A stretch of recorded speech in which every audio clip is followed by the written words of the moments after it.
So I'm showing you guys how to make knotless braids using the Brazilian wool. So first I cut it to the actual length I'll be needing, and then I had to oil it. So now I'm applying my braiding gel oil air wax at the back because I need the back to be slicked. And now I have to cut the back into 4 sides. Then I have to comb as well. Applying enough air gel is actually the secret to getting that slick back.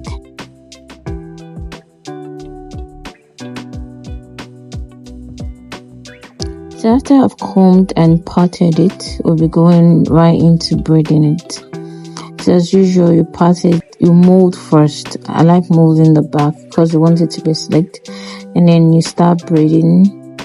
So I'll be applying the Brazilian wool because I'm doing knotless. So I started with applying just one. Now this is the second one, and then I had to start plating it downwards, and then I added the third one. Then here's the fourth one, and for the fifth one I added 2 Brazilian strands because now we're coming downwards. Then I added in another 2, and then the next one was 3 strands, then another 3 strands.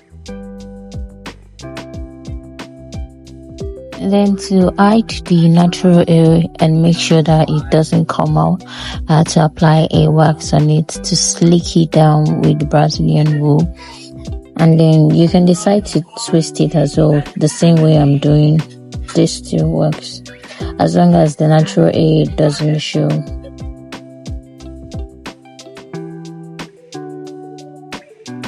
Now this is how I tied the mouth, taking 1 strand and then over.